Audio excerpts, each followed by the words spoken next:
Welcome back to Ask the Lawyer. I'm your host, Brenda Teal, here to answer your legal questions about an issue that many of you may have experienced with a loved one. It's nursing home abuse. Curtis Clinesmith is with the Clinesmith Firm, and he's here answering your questions today. The number to call is 888-816-2521. Again, it's 888-816-2521. Or email your question to curtis@clinesmithfirm.com. We do have an email question to throw at you now. This person is John. He says, how can I tell if a facility is actually going to be good for my parents? Little preventative maintenance. Well, the main thing is, again, to visit the facility.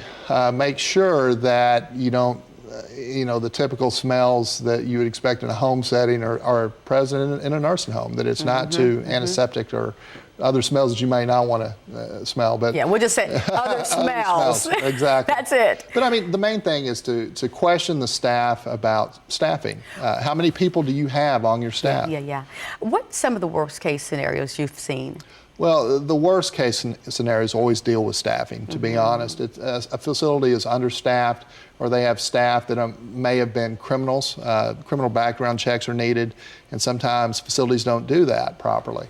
So there, we've dealt with, a whole range of cases that would make you shudder, and I don't really want to go into the examples out of respect for the families. But I mean, anytime you see a pressure sore, anytime you see a fall, anytime you see someone that is not getting their medication properly or timely, those are indication there's nursing home abuse. 888-816-2521 is the number to call. Another email question for us. This one says, it's from Brenda. Hi, Brenda. And how do you spot general abuse in a nursing home? Well, I mean, again, I think it comes back to the way that you feel your relative is being treated. If they're not being cleaned properly, if they're not getting baths, if their call lights are not being answered timely. And the main thing is to listen to your loved one. Too often, as people age, we take them not as seriously as we should, and we don't listen to their complaints. The number one thing anyone with a loved one in a nursing home should do is listen to that loved one. If they're complaining about not getting food or water, there's a really good chance they're not. And dehydration and malnutrition, which we haven't even talked about, are very prevalent in nursing homes. So if you have someone that is losing weight, that's another example of what can be considered nursing home abuse. All right, 888-816-2521, 888-816-2521. If you're not able to get through right away, please keep trying. Joining us on the phone now is Bob from Garland. Hi, Bob. Yes, I was just wondering, I'm concerned. I have two brothers whose legs were amputated within a 4-month period in a nursing home. This has been about a year ago.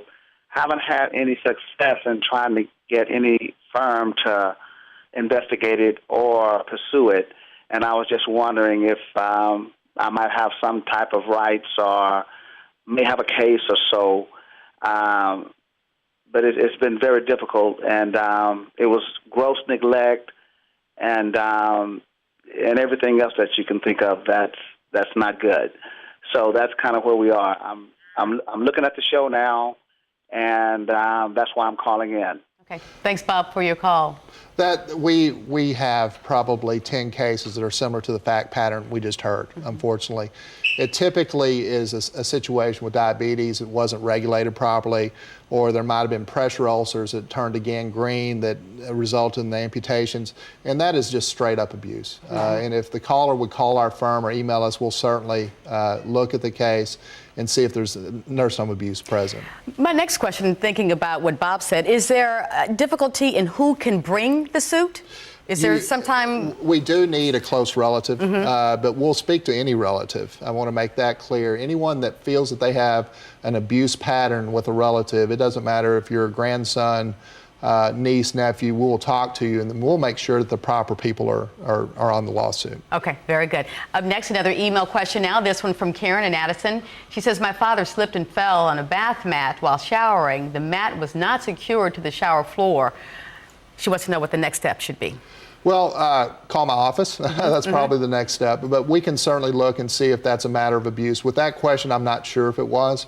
It certainly could be. If there are orders within the chart that says this person needs a two-person assist or something along those lines, and it certainly could be a case of abuse. All right, 888-816-2521.